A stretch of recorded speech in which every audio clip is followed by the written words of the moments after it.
My name is Emily Hayes. I'm 30 now, and if you ask me what defined my 20s, it wasn't travel, adventure, or freedom. It was caregiving and sacrifice. It was giving up almost everything I thought my life would be to take care of the one person who never stopped loving me, my grandma. It wasn't meant to be forever. At least, that's what I told myself when I first moved back in at 22. Grandma had just had surgery and needed someone around the house. My siblings had commitments that made them unavailable, jobs in different cities, budding relationships, excuses that sounded legitimate when they said them fast enough. I had just graduated, still figuring out my path, so naturally everyone looked at me. Emily, the dependable one. Emily who could press pause on her life without the world collapsing. And I said yes. Of course I said yes. Who wouldn't? But a few months became 8 years. 8 years of part-time jobs that paid just enough to keep me afloat while I spent the rest of my time managing prescriptions, tracking doctor appointments, and holding grandma's hand through pain no one else was around to witness. I missed concerts, birthdays, weekends away. I said no to spontaneous invitations because someone had to be home. And I told myself it was fine, because this was family, because one day they'd see, because love is supposed to be enough. Meanwhile, my siblings curated the image of devotion without the burden. They came for short visits, smiling for photos by grandma's bedside, posting captions like, "Nothing more important than family," with emojis of hearts and praying hands. Strangers scrolling through their feeds probably thought they were saints. I was the one behind the camera, hair unwashed, too tired to smile, making sure the oxygen tube wasn't visible in the shot. I never asked to be tagged. I never even thought to. Somewhere along the way, invisibility became easier than the ache of being overlooked. I don't think they ever wondered what it cost me. My 20s slipped past like scenery from the window of a train I wasn't allowed to get off. Friends built careers, traveled, fell in and out of love. I built routines around pharmacy hours and insurance paperwork. I became fluent in the language of medical jargon but forgot how to talk about myself. Who was I outside of grandma's caregiver?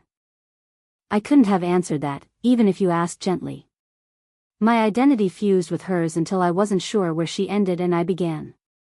There were moments, quiet ones, when resentment bubbled up. Like when I scrolled through pictures of my sister in Paris, glass of wine in hand, while I was spoon-feeding grandma soup because her hands shook too badly to hold a bowl. Or when my brother bragged about his promotion in a group chat, and I muted my phone so I could scrub bedpans without gagging.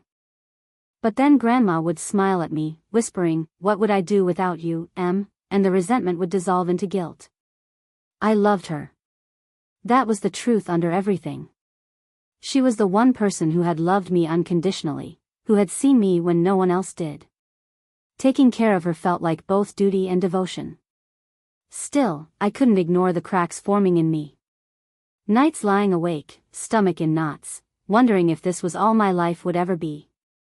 Days when I caught my reflection in the mirror, hair tied back, eyes dull with exhaustion, and barely recognized the woman staring back. I told myself it was temporary. That one day my siblings would step in, or at least acknowledge the sacrifice I'd made. That one day I'd be more than the background character in their family narrative. But days turned into years, and acknowledgement never came. Instead, I learned to swallow pride like bitter medicine. I mastered the art of fading into the background so seamlessly that even I started believing I was supposed to be there. I became the fixer, the quiet constant, the invisible thread holding everything together while everyone else pretended they were the ones weaving the fabric. If you ask me what I regret most, it isn't the time I gave grandma. I'd do it again for her. It's everything else I lost in the process, the pieces of myself I set aside, convinced I could pick them up later, only to find they'd crumbled into dust when I reached for them. It's realizing that the family I thought I was saving never saw me as more than a convenience. That stings in a way I can't soften with excuses anymore. I thought love would be enough. I thought sacrifice would be seen. But I was wrong. And though I didn't know it yet, the story of how wrong I was just beginning to unfold. I had no idea that the years I gave so freely would become ammunition against me. That one day, they'd look at me, not with gratitude, but with greed. The first time someone pointed out the imbalance, I laughed. Not because it was funny, but because it felt absurd to imagine my family in any light other than sacred. Questioning them felt like questioning gravity, unthinkable, unsafe. But the words were said, and once they were out there, they lingered like smoke I couldn't wave away. It was Mark who said it. My boyfriend, if I can even call him that, since so much of our relationship lived in stolen pockets of time between my caregiving duties. We met through mutual friends at a community fundraiser. He was the kind of person who listened more than he spoke, who paid attention in ways that unnerved me at first. When we started seeing each other, I warned him, I don't have much free time. Grandma comes first. He only nodded and said, then I'll take whatever time you do have. That should have melted me. Instead, it made me wary. I wasn't used to someone making space for me. One evening, after I'd finally tucked Grandma into bed, I curled up on the couch with Mark. The TV murmured in the background, but neither of us were watching. He was scrolling through his phone, thumb pausing on some post. He turned the screen to me, my sister beaming in front of some vineyard in Italy, captioned, "Family is everything, missing Grandma but sending love across the ocean." Dozens of comments showered her with admiration. Mark tilted his head. When's the last time she called to check in? I shrugged. She texts sometimes. Texts you, or texts for updates about your grandma? The distinction stung. Does it matter? She loves Grandma. He didn't argue. He just gave me that look, the one that made me feel like I was the only person he could see in a crowded room. Emily, he said slowly, you've given everything. Your time, your 20s, your energy. But when's the last time they gave anything back to you? The words landed heavier than I wanted to admit. My first instinct was defense. It's not about giving back. Family doesn't keep score. Maybe not. But love isn't supposed to feel this one-sided either. I laughed then, sharp and brittle, because what else could I do? If I didn't laugh, I might have cried. You don't understand, I said. They're busy. They have lives. I'm just the one who can be here. That's all. But as I spoke, something inside me shifted. I heard the hollowness in my own excuses. I thought about birthdays I'd spent alone with Grandma while my siblings posted group photos from bars and concerts. I thought about how they tagged her in Mother's Day tributes even though it was me who made sure she had her medications sorted, her meals prepped, her sheets changed. Mark didn't push further. He pulled me into his chest and let the silence settle. But the question kept echoing in my head, long after he left that night. When's the last time they gave anything back to you? I tried to bury it. For weeks, I drowned myself in routine, scheduling doctor visits, grocery runs, pharmacy pickups. I told myself that doubt was selfish, that real love didn't demand reciprocity. But the question followed me like a shadow.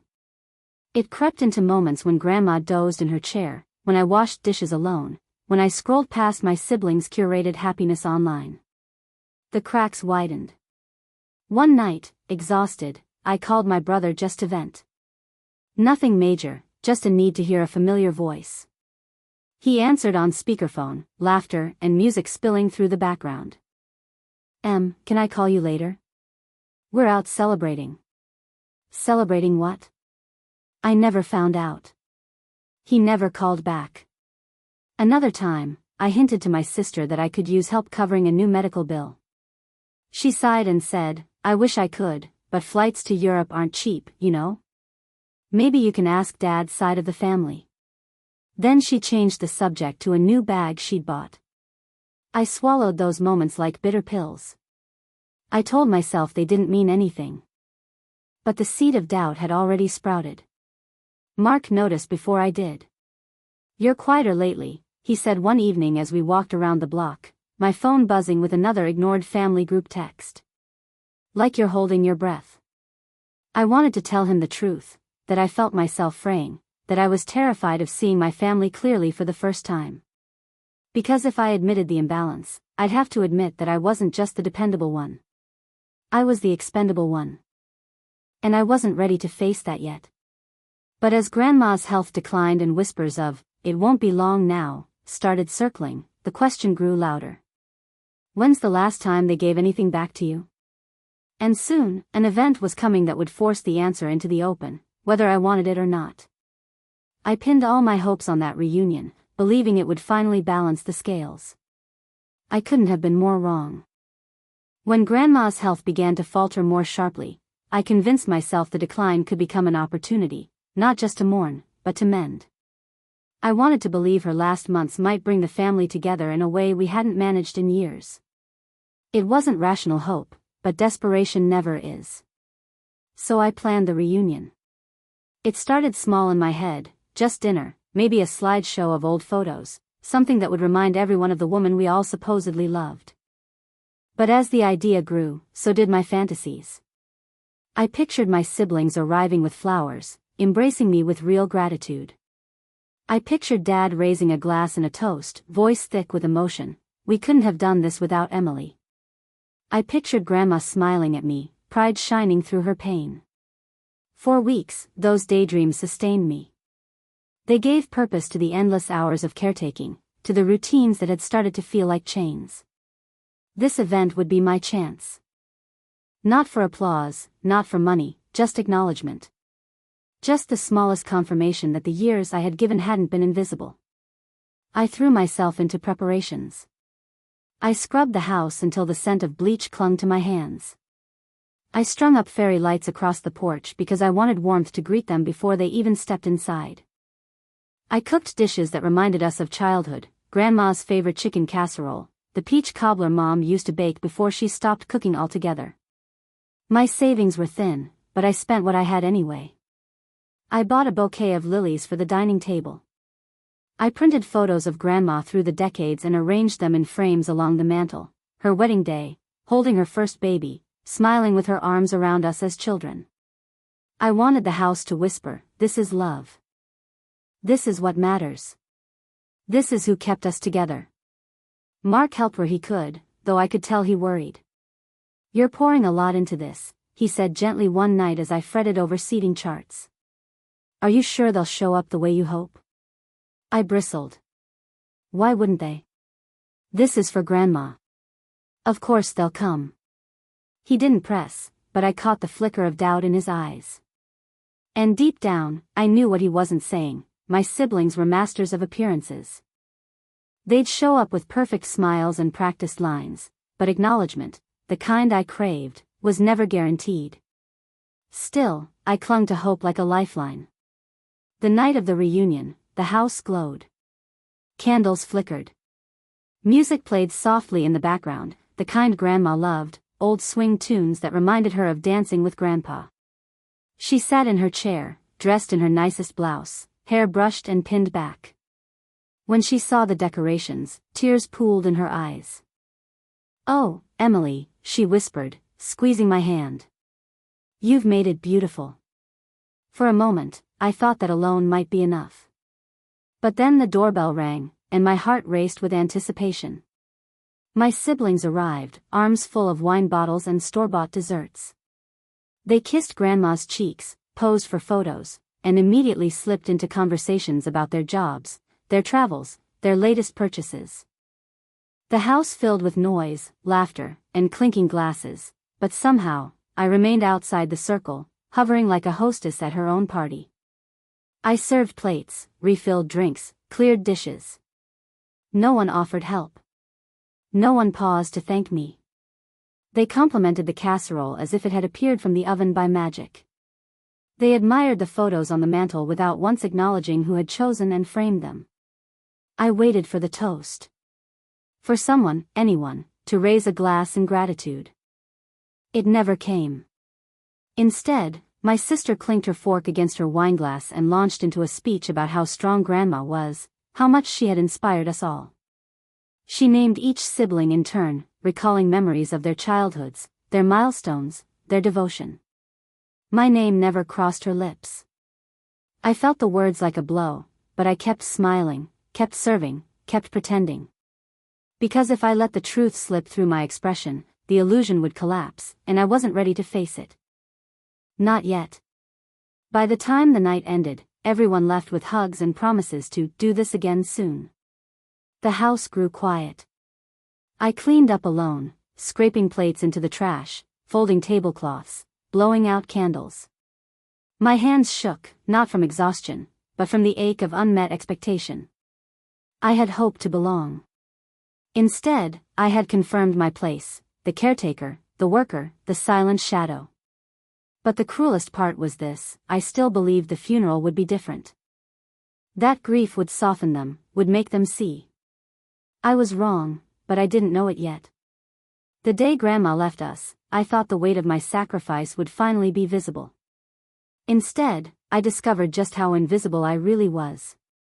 The day of Grandma's funeral felt like moving through water, slow, muffled, surreal.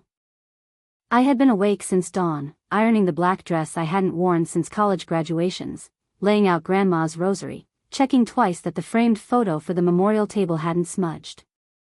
My hands kept busy because my heart couldn't. Every time I slowed, grief roared up and threatened to swallow me whole. The church filled quickly, faces I hadn't seen in years pressing close with hugs and murmurs of, "She was such a saint," and "She loved you kids so much." I nodded, thanked them, tried to absorb words that slid right off the armor I'd been forced to grow. Then it began. The service, the eulogies, the part one had dreaded but also clung to in secret hope. Surely, I thought, this was the moment. Surely they couldn't ignore me here, not in the shadow of the woman I had given my 20s to protect. But when the priest invited family to speak, it wasn't me who rose. It was my siblings. My brother strode to the podium, voice steady, posture perfect, and spoke of Grandma's unwavering faith, and how she always reminded us to stay strong. He talked about childhood visits, about her cooking, about how much she loved all her grandchildren. Not a word about who had been by her side when her body began to fail. Then my sister stepped up, tears brimming prettily in her eyes, voice trembling in a way that drew sympathetic murmurs from the pews. She spoke about late-night phone calls, about Grandma's encouragement, about the strength she passed down to us. And then she said it, the line that shattered me. She always told me how proud she was of me. She said she knew I would be the one to take care of things when the time came. The words buzzed in my ears like a swarm of hornets. I gripped the pew in front of me to keep from swaying. Take care of things? I had been taking care of everything for 8 years. Did they not see? Did no one? When the service ended, I stood back as people swarmed my siblings, clapping their shoulders, telling them how devoted they were, how lucky Grandma had been to have such attentive children. I was background again, invisible, a shadow in black. Later, at the graveside, I bent to place my rose on the casket. My hand lingered longer than it should have, fingers trembling as if I could hold her here by sheer force of will. I did my best, I whispered, though I wasn't sure if I meant it for her or myself. Then came the will. We gathered in the lawyer's office, the air thick with exhaustion and tension. I sat between my siblings, heart pounding so hard I thought the sound might shake the walls. Grandma had always been private about money, but in quiet moments, she had squeezed my hand and said things like, "Don't worry, Em, I'll make sure you're okay when I'm gone." I had never asked for anything, but I believed her. It wasn't greed, it was trust. The lawyer began to read. My siblings leaned forward, expectant, already victorious in the way their shoulders squared. I forced myself to breathe, to wait, to let the words wash over me. And then they did. Grandma's estate, her house, her savings, her belongings, everything was to be divided evenly between my brother and sister. My name wasn't mentioned. Not once. The words blurred, my ears ringing. I felt my throat close, my stomach drop as if I had been pushed off a cliff. 8 years. 8 years of spilled youth, of sacrifices so deep they carved hollows into my bones. And I was worth nothing. Not even a token acknowledgement. I couldn't move. My siblings exchanged glances, barely suppressing smiles, like cats who had lapped the cream before anyone else could touch it. I sat frozen, humiliated, gutted. The lawyer asked if there were questions. My brother cleared his throat. No, I think that's clear enough. My sister nodded, eyes sparkling as she slid the papers toward herself.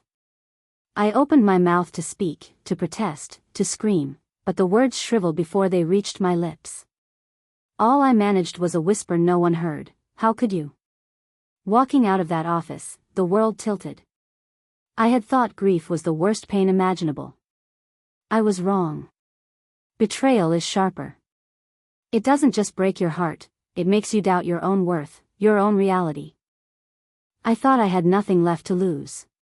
But I was about to learn that my siblings weren't finished with me yet. Because before the week was out, they would ask me for something so outrageous, so cruel, it would make the betrayal of the will feel like only the beginning.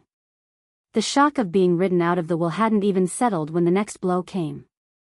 I thought the humiliation at the lawyer's office would be the bottom. But apparently, my siblings had been saving their sharpest knife for afterward. It was 3 days later. I was still moving through grief like a ghost, still waking in the night reaching for the sound of Grandma's oxygen machine before remembering it was gone forever. The house was unbearably quiet. Every room felt hollow without her voice echoing through it. I clung to small tasks, folding linens, sorting her mail, running the dishwasher, because if I stopped, I'd drown in the silence. That's when my brother called. His voice was brisk, businesslike. Hey, Em. We need to talk about some of Grandma's bills. My stomach tightened. What bills? The medical ones. There's about $20,000 outstanding from her last hospital stay. Insurance didn't cover everything. I rubbed my forehead, exhaustion pressing behind my eyes. Okay, but that's from her estate, right? From what she left you. There was a pause, then a chuckle, like I'd said something naive. Well, see, that's where it gets tricky. You were living there rent-free all those years. It's only fair you take care of this part. You know, balance it out. For a moment, I thought I'd misheard him. Balance it out? My voice cracked. I gave up my life to take care of her. I covered groceries, utilities, medications, everything. And now you're saying I owe $20,000? My sister chimed in on speakerphone, her tone syrupy sweet, the kind she used when she wanted to sound reasonable while twisting the knife. Em, come on. Don't make this harder than it has to be. You got to live there for free. We had our own expenses. It's only fair you contribute now. Fair. The word exploded inside me like a landmine. Fair would have been splitting nights at the hospital. Fair would have been showing up when she cried from pain at 2 in the morning. Fair would have been them sacrificing even a fraction of what I had. I gripped the phone so tightly my knuckles whitened. She wanted me to have something. She promised. People say things when they're old, my brother cut in. What matters is what's in writing. And what's in writing says everything belongs to us. It hit me then, the thing I hadn't wanted to believe, they had orchestrated this. They had nudged her, convinced her, maybe even manipulated her into cutting me out. The betrayal wasn't just circumstance, it was deliberate. I could hear papers rustling, my sister's cheerful hum. So, if you can wire the $20,000 by the end of the month, that would be best. Otherwise, we'll have to figure out other ways. Other ways? I asked, my voice hollow. Well, she said lightly, you don't exactly have a claim to the house anymore. Technically, you've been squatting. But if you cooperate with the bills, we'll be flexible about giving you time to move out. I felt my knees buckle.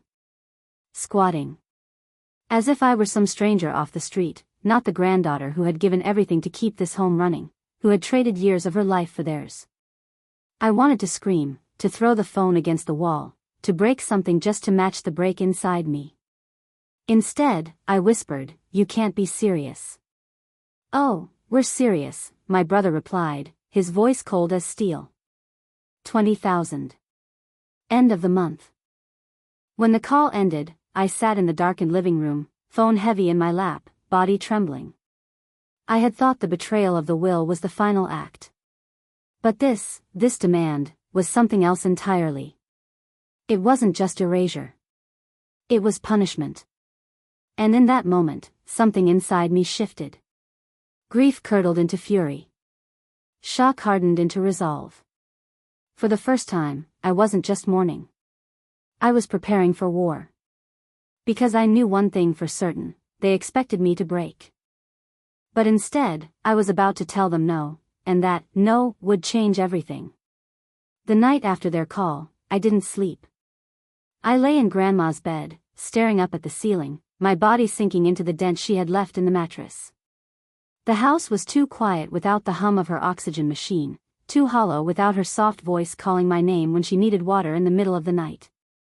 Now there was only silence, and the memory of my siblings demanding $20,000 as if my years of sacrifice counted for nothing. I kept repeating the phrase in my head, "It's only fair." They had said it so casually, like judges handing down a sentence. But what did fairness mean to them? Fairness would have been splitting nights at the hospital. Fairness would have been someone else paying a bill, even once. Fairness would have been sharing the weight. But they hadn't shared, they had dumped it all on me, then walked away smiling. At 3 a.m, I gave up pretending to sleep. I went to the kitchen, filled the kettle, and stood barefoot on the cold tile, waiting for the whistle. When the steam rose, I cupped the mug in both hands, whispering a single word into the emptiness, "No." The sound startled me. For years, my vocabulary had been built around yes. Yes, I'll stay home with Grandma. Yes, I'll cover the groceries. Yes, I'll cancel my plans. Yes, I'll wait for my turn to live. Saying no felt dangerous, like touching fire. But as soon as I said it, something in me shifted. A crack of light split through the heaviness in my chest. The next day, Mark came over. He found me hunched at the kitchen table, papers spread everywhere, hospital invoices, my checking account, old receipts from the pharmacy, even notebooks where I'd tracked Grandma's medications. I must have looked frantic, because he didn't ask a single question. He just sat down, placed his hand over mine, and waited. "They asked me for money," I finally said. My voice was brittle, like glass. "Not just money. 20,000. They said I should pay because I lived here, rent-free." Mark's jaw tightened. His silence was louder than anger. When he finally spoke, his voice was steady but firm. "Emily, this isn't about money. This is about control. They want to see if you'll keep bowing your head the way you always have. They're testing you." I wanted to argue, but deep down I knew he was right. My entire life had been a test of obedience. Be the dependable one. The quiet one. The one who gave everything without asking for anything in return. And hadn't I played the role perfectly? I had sacrificed friendships, opportunities, my 20s. I had accepted invisibility like it was a permanent condition. But maybe, just maybe, the test was over. "I can't pay it," I whispered. "You shouldn't pay it," Mark corrected. "You've already paid in ways they'll never understand. You don't owe them another cent." The words sank into me like water into dry soil. For the first time, I believed it. That night, I sat down at my laptop. My hands trembled as I typed, but the longer I wrote, the steadier they became. To my dear siblings, I will not be paying $20,000, nor any amount. I've already paid with years of my life, and that's more than either of you ever sacrificed. Since you think it's fair I contribute, here's what you'll get, $20. Consider it symbolic, because that's all this demand deserves. I stared at the message. My pulse thundered in my ears. The old version of me, the one desperate for their approval, would have deleted it, terrified of the backlash. But the new version, the one taking shape in the ashes of betrayal, pressed send. Then I opened my banking app, transferred $20 to my brother's account, and in the memo line typed, "Fair share." When the confirmation appeared, I laughed. A short, sharp sound that broke into something lighter. Relief. For years, I had been crushed under obligations I never agreed to. And now, with one small transfer, I had flipped the script. Mark grinned when I told him. "That's the Emily I've been waiting for," he said, pulling me into his arms. For the first time in years, I felt like myself, not the caretaker, not the shadow, not the invisible one, but Emily. A woman who could finally say no. But as satisfying as it was, I knew the storm was coming. My siblings had never been told no in their lives, not by Grandma, not by our parents, and certainly not by me. They would rage. They would guilt trip. They would weaponize the whole family if they had to. I braced myself, my chest tight but steady. Because this time, I wasn't going to bend. Within 24 hours, the first wave of fury arrived, and I realized saying no wasn't the end of the fight. It was only the beginning. The morning after I sent the $20 transfer, my phone lit up like a wildfire. I had barely managed to sip my first cup of coffee when the buzzing began, first my brother, then my sister, then their numbers alternating like a tag team of fury. When I didn't answer, the voicemail started to pile up. By noon, I had more than a dozen. By the end of the day, over 30. The first one was my brother, his voice low with barely contained rage. "You think this is a joke, Em? $20? After everything we've done for you? You've got 48 hours to fix this before we take the next step." Everything they'd done for me. The words made me laugh, but it was a sharp, humorless sound that echoed too loudly in the empty house. What had they ever done, besides leave me holding the pieces of Grandma's failing body and mind? The second voicemail was my sister, her tone syrupy sweet in that calculated way she used when she wanted to sound maternal but really just dripped venom. "Emily, honey, I don't know what's gotten into you, but this isn't you. You're being manipulated. I know you're upset about the will, but you're letting outsiders get in your head. Don't do something you'll regret." Outsiders. She meant Mark. As if having someone in my life who actually supported me was some sinister influence. If anything, he was the only reason I hadn't already crumbled. Then came the extended family, the aunts, the cousins, the ones who hadn't so much as sent a card to Grandma while she was alive. Now they suddenly found their voices. One said I was disrespecting my parents' memory. Another accused me of being ungrateful, of turning my back on family when they needed me most. I deleted most of the voicemails without finishing them, but it didn't matter. The words had already sunk in. They echoed through the quiet house like accusations etched into the walls, bouncing back at me every time I tried to breathe. For a few days, I told myself I was fine. I told myself the anger meant I had finally disrupted their script. That maybe the only reason they screamed so loudly was because silence no longer protected them. But even so, the weight pressed down harder every day. The nights were the worst. The house that once buzzed with Grandma's oxygen machine was now suffocatingly quiet.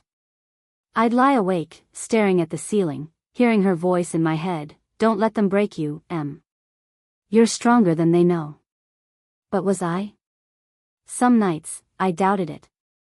My chest felt heavy with guilt, as though I were the one who had betrayed them instead of the other way around. Mark tried to shield me from the worst of it. He'd sit with me on the couch, scrolling through my phone first so I didn't have to. Sometimes he'd answer, his voice flat and controlled, telling them, "She's not available. Don't call again." Other times he'd take my phone and flip it face down, saying, "You don't owe them an explanation." But guilt has a way of seeping through even the strongest defenses. Family shapes you.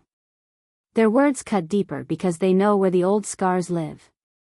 I felt myself shrinking again, second-guessing, wondering if maybe I had gone too far. The breaking point came a week later at the grocery store. I was reaching for apples when I heard a voice behind me, Aunt Lydia. She hadn't visited Grandma once in her final year, but here she was, eyes wide with judgment, clutching her basket like a prop in some play. "Emily, how could you?" she said, her voice trembling with manufactured disappointment. "Everyone's talking. After all your siblings did for Grandma, you're making them suffer now." Is that what she would have wanted? The audacity nearly knocked the air from my lungs. I wanted to scream, to grab her by the shoulders and list every sleepless night, every syringe, every bedpan, every bill. I wanted to drag her through the years of loneliness, to make her feel even a fraction of the weight I'd carried. Instead, I just said quietly, "You weren't there." Then I turned and walked away, leaving her standing among the oranges, her mouth open like a hooked fish. But the shame clung to me the entire drive home. Her words replayed on a loop, stabbing sharper with every repetition. That night, I crumpled. I slid to the kitchen floor, knees pulled to my chest, tears soaking my shirt. For the first time, I wondered if they'd win, not because they were right, but because they were relentless. Maybe I would cave, not out of guilt, but because I was so bone-deep tired of fighting. Mark found me like that, shaking on the tiles. He knelt beside me, pulled me into his arms, and whispered, "Emily, listen. You've already done the hardest part, you said no. You survived the first storm. You can survive the rest. And the fact that they need an army to break you? That means you've already taken their power." His words anchored me. Slowly, I began to believe him. Still, the onslaught didn't stop. My brother escalated, sending a formal-looking email, full of legal jargon he'd probably copied from the internet, threatening lawsuits if I refused my responsibility. My sister texted at midnight, paragraphs of guilt-laced monologues about how I was disappointing Grandma's memory. And then came the public humiliation, vague Facebook posts from relatives about selfish people who abandon family, sharp enough to sting but cowardly enough to deny. I stopped going to certain stores. I avoided church.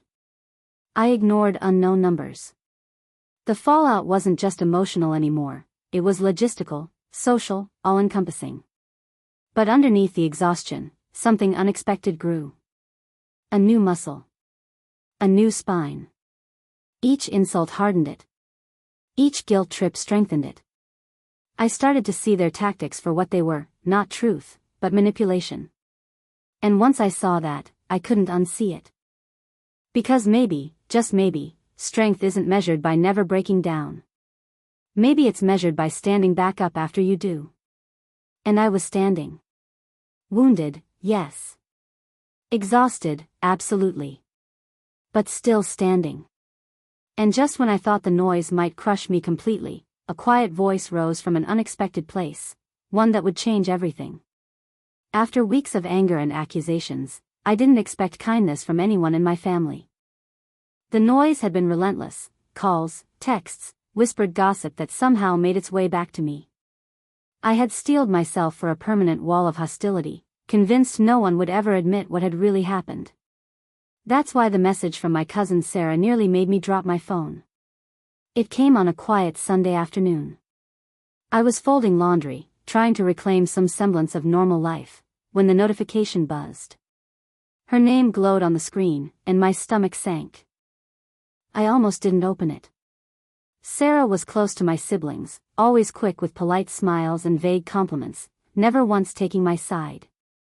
I braced myself for another scolding. But instead, her words stopped me cold. "Emily, I need to tell you something. I should have spoken sooner. I'm sorry." I stared at the screen, heart thudding, before typing back, "Sorry for what?" She asked if we could meet in person. Against my better judgment, I agreed. We met at a small cafe on the edge of town, the kind of place where no one would overhear. Sarah looked nervous, her fingers twisting the edge of her napkin. When she finally spoke, her voice was low, like she was afraid of being caught. "I knew about the will," she confessed. "Your siblings talked about it months before Grandma passed. They pressured her. Said you were already getting enough by living in the house. They made it sound like you were taking advantage of her. I didn't stop them. And I should have." Her words landed like stones in my chest. Confirmation. Proof that what I had suspected wasn't paranoia, it was truth. My siblings had stolen not just money, but Grandma's last chance to honor me. Sarah slid a folded envelope across the table. "These are copies of some letters she wrote. I found them cleaning out a drawer at Aunt Linda's. They're addressed to you. She must have meant to give them to you herself." With trembling hands, I opened the envelope. Inside were 2 handwritten notes in Grandma's careful script. In one, she thanked me for being her angel, for giving her dignity when she couldn't manage it herself. In another, she wrote, "I want you to have the house, Emily. It's yours, because you gave me my last years with love." My throat closed. Tears blurred the ink as I clutched the letters to my chest. I could almost hear her voice, soft and certain, telling me what I had always hoped was true: she saw me. She valued me. She wanted me to have more than scraps. Sarah reached across the table, her own eyes wet. "I'm so sorry I stayed quiet. I thought it wasn't my place. But watching how they've treated you, it's wrong. And I can't keep pretending I don't know." For the first time since Grandma's death, the weight on my chest lifted. Not completely, anger and grief still burned, but a crack had appeared in the wall of lies. Someone else knew the truth. Someone else was willing to stand beside me. I folded the letters carefully, slipping them back into the envelope like treasure.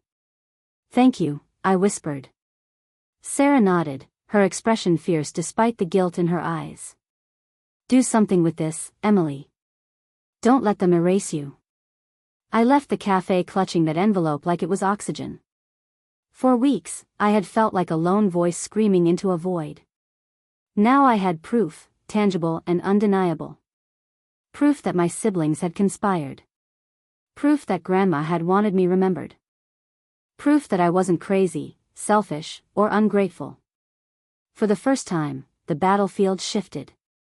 I wasn't just defending myself anymore. I was preparing to fight back, with truth on my side. The envelope with Grandma's letters didn't leave my side for days. I carried it in my purse to work, set it on the nightstand while I slept, even kept it close when I showered. It wasn't just paper, it was validation, protection, weapon, hope. Proof that I hadn't been imagining everything, that Grandma's love had been real, and that my siblings' story was built on lies. Mark urged me to think carefully before acting. "You don't have to fight them the way they fight you," he said gently, "but you can't let them bury this truth either." So I thought. And I thought. And eventually, I decided, I wouldn't stay silent anymore. I started with the lawyer who had read the will. Sitting across from him in his polished office, I laid the letters on his desk. His brows furrowed as he scanned them, lips tightening. "These don't replace a legal will," he said cautiously, "but they do raise questions. If it can be shown your siblings unduly influenced her," he trailed off, leaving the possibility hanging in the air. Hope flickered, sharp and dangerous. Word spread faster than I expected. My siblings got wind that I was stirring up trouble, as they put it, and called a family meeting. Against Mark's advice, I agreed to go. Part of me still wanted to see their faces when I showed them the proof. We gathered in Aunt Linda's living room. My brother leaned back in his chair with smug confidence, my sister crossed her arms tightly, her expression pinched. Other relatives circled, pretending to mediate but mostly watching like spectators at a boxing match. I placed the letters on the coffee table, my hands steady despite the storm inside me. "Grandma wanted me to have the house," I said. "She wrote it herself. You manipulated her into changing her will." Silence fell like a dropped curtain. My sister's face went pale, then blotchy red. "Those letters don't mean anything," she snapped. She was old, confused. "You can't take her rambling seriously." But Aunt Linda spoke up, her voice trembling. "I recognized that handwriting. She wasn't confused when she wrote those. She knew what she wanted." For a moment, the room split. Some nodded, eyes softening toward me. Others shook their heads, clinging to the story my siblings had spun. Tension hummed like a live wire. My brother slammed his fist against the table. "This is ridiculous. Emily's just bitter she didn't get what she wanted." I met his glare without flinching. "No. I'm bitter because I gave my life for her, and you tried to erase me." The words hung there, raw and undeniable. For once, no one rushed to smooth them over. The meeting ended without resolution, but not without shift. Lines had been drawn. Some relatives texted me afterward, small messages of support. "We always knew you did the most," while others went silent, choosing sides without saying it aloud. It wasn't victory, but it was cracks forming in their fortress. And for the first time, I wasn't the only one holding the truth. Still, I knew the battle wasn't finished.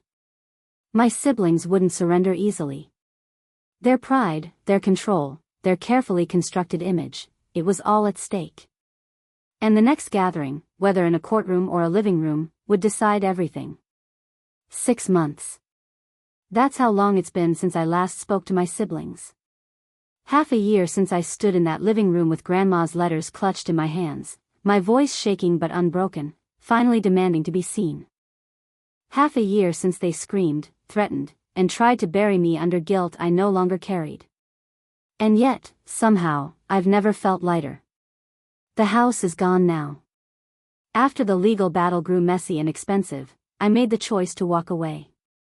For a while, the thought gutted me. That house had been my whole world, the place I grew up, the place I sacrificed for, the place I lost myself in service to someone I loved. But letting it go gave me something I hadn't had in a decade: freedom. I moved into a small apartment across town. Nothing fancy, but it's mine. The first night I slept there, surrounded by half-unpacked boxes, I cried, not from grief, but from relief. No oxygen machine humming in the corner, no silent resentment pressing against the walls, no ghosts of conversations where my voice was never heard. Just me. Just the sound of my own breath, steady and certain. Mark has been here through it all. Patient, unwavering, proud in ways my family never was. We cook together in my tiny kitchen, laugh about the chaos of moving, dream aloud about trips we might actually take. For the first time, I'm building a life with someone instead of around someone else's needs. I've also gone back to school.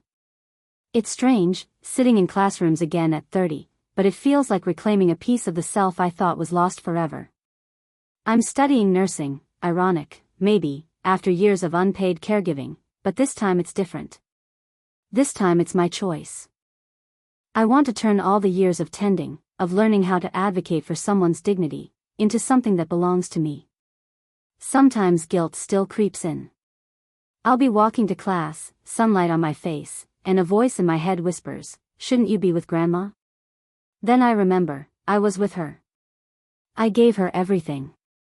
And she saw me, even if her will didn't reflect it. Her letters are framed now on my desk, not as anchors of sorrow but as reminders that she knew. She knew the truth. As for my siblings, I no longer check their social media posts. I don't scroll through photos of their vacations or promotions, searching for crumbs of acknowledgement. They can keep their curated image of being the devoted children. I know better now, and so do a few others who finally spoke up. Let them live in the hollow shell of their own lies. I don't need to live there anymore. I used to think revenge meant proving them wrong, dragging them into the light, making them admit what they did. And maybe, in some ways, I've done that.